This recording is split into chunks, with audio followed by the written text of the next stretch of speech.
మన వ్యవసాయ శాఖ మంత్రివర్యులు నిరంజన్ రెడ్డి గారికి, అదేవిధంగా మన ఎంపీ గారికి, అదేవిధంగా మన ఎమ్మెల్సీ గోరెడ్డి వెంకన్న గారికి, అదేవిధంగా మన ఎమ్మెల్యే గారికి, అదేవిధంగా వేదిక పైన కూర్చొని ఉన్న ప్రజాప్రతినిధులందరికీ, ముఖ్యంగా మేము ఆత్మీయంగా తెలిసినంత మాత్రాన మీరందరూ ఆత్మీయంగా వచ్చిన మా అక్క చెల్లెళ్ళకి, మా అన్నదమ్ముళ్ళకి ప్రతి ఒక్కరికి పేరు పేరున నమస్కారాలు తెలియజేసుకుంటున్నాను. ఈరోజు మనం ఆత్మీయ సమ్మేళనం పెట్టుకున్నామంటే మరి ఇంకా ముందుకు రాజకీయాలలో మీరందరూ అన్ని రాజకీయ పార్టీలు చూసొచ్చుంటారు.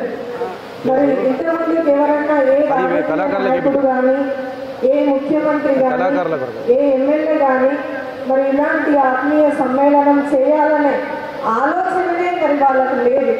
మరి ఆ ఆలోచనకే మనం కేసీఆర్ కోటేయాలి ముఖ్యంగా. ఎందుకంటే ఆత్మీయంగా పలకరించే వాళ్ళు ఉంటేనే కదా మనం దగ్గరికి వెళ్ళి ఏ బాధ అయినా చెప్పుకోవాల్సింది. మరి ఈరోజు చెప్పుకుంటున్నామంటే మన గురించి అన్నీ తెలిసిన కేసీఆర్ గారు బీఆర్ఎస్ ప్రభుత్వం వచ్చిన తర్వాత ఇంతకుముందుకు 10 సంవత్సరాల కింద తెలంగాణ ఎలా ఉంది, ఇప్పుడు తెలంగాణ ఎలా ఉంది ప్రతి అందరికీ తెలుసు. కొందరు చెప్పవచ్చు బయటికి, కొందరు చెప్పకపోవచ్చు. కొన్ని పార్టీలు చెప్పవచ్చు, కొన్ని పార్టీలు చెప్పకపోవచ్చు. ప్రతి ఊరికి 100 మందిలో 80 మంది మనమే ఉన్నాం. మరి టీఆర్ఎస్ పార్టీ వాళ్ళు 20 మంది వేరే పార్టీ వాళ్ళు ఉన్నారు. ఆ 20 మంది వేరే పార్టీ వాళ్ళు ఒక్కొక్క పార్టీకి ఒక్కొక్క 10 మంది ఉండొచ్చు.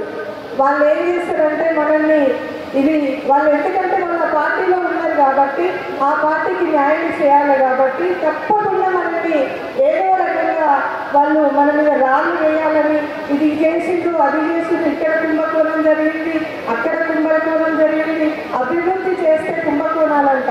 ఎందుకంటే వాళ్ళు ఇంతకుముందు చేసిండ్రు కాబట్టి వాళ్ళు ఎంతసేపు అభివృద్ధి చేస్తే కుంభకోణం అనే దృష్టిలోనే ఉన్నారు కాబట్టి మరి అదే దృష్టితో వాళ్ళు చూస్తున్నారు కాబట్టి ఈ రోజుగా కేసీఆర్ చేస్తున్న అభివృద్ధి వాళ్ళ కళ్ళకు కనిపించకుండా పోయింది. ఒక అద్దంలో మంచి అద్దంలో చూస్తే ఏ వ్యక్తికైనా మంచి కనిపిస్తుంది. అదే పగిలిపోయిన అద్దంలో చూస్తే ఎట్లా కనిపిస్తుంది? మరకలు కనిపిస్తుంది, సరం కనిపిస్తుంది. అందుకే ఇప్పుడు ఆ పార్టీలు అందరూ పగిలిపోయిన అద్దంలో చూస్తున్నారు కాబట్టి మరి వాళ్ళకు అభివృద్ధి కనిపిస్తలేదు.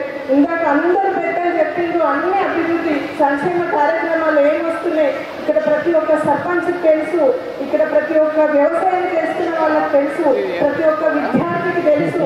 అన్ని విషయాలు మన తెలంగాణ వచ్చిన బంగారం తెలంగాణ, బంగారంగా తయారు చేసుకునే తెలంగాణ కాదు.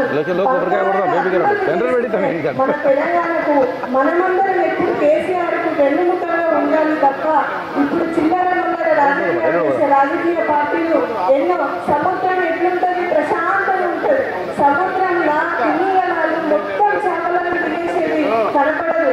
అలాగే బీజేపీ గవర్నమెంట్ కూడా అక్కడ ఏం చేస్తుందో వాళ్ళు సముద్రంలో నిరూపించుకున్నాం కాబట్టి ఈరోజు దేశంలో అన్ని రాష్ట్రాలు మన వైపు చూస్తున్నాయి. మరి ఈరోజు చూస్తున్నాయంటే మరి మన కేసీఆర్ గారి ఘనతను మనం గుర్తించాలి. ఒక మంచి నాయకుడు ఉంటే, ఒక మంచి వ్యక్తి ఉంటే, ఒక విజయవంత నాయకుడు ఉంటే ఎలా ఉంటుందని తెలంగాణ మనం గుర్తించినప్పుడు అదేవిధంగా ఒక కాన్స్టిట్యున్సీకి ఒక ఎమ్మెల్యే ఒక ఎమ్మెల్యే ఉంటే ఎలా ఉంటుందని మీ అందరికీ నిరూపణ 9 సంవత్సరాల నుంచి మేము చేస్తూనే వస్తున్నాం. మరి ఈరోజు ఎక్కడ ఏ పథకాలు తీసుకురావాలి? ఈరోజు అన్ని పథకాలు అన్ని ఊళ్ళకి చెందుతుండొచ్చు, కానీ ఇక్కడ కావాల్సింది ఏంటి, ఇక్కడ కావాల్సిన వసతులు ఏంటి అని గుర్తించాలి. మరి మీ అందరికీ ఉన్నది ఇక్కడ. అందుకే ఒక మెడికల్ కాలేజ్ కావచ్చు, ఒక మినీ ట్యాంక్ పాయింట్ కావచ్చు, ఇలాంటి మంచి పెద్ద అని మరి ఈరోజు తీసుకొచ్చి మీ ముందుంచిన ఘనత మన ఎమ్మెల్యే గారికి. కాబట్టి మీరందరూ ఎమ్మెల్యే గారిని మంచి మనసుతో మళ్ళొకసారి అత్యధికంగా మీరు మళ్ళీ మెజార్టీతో గెలిపిస్తారని కోరు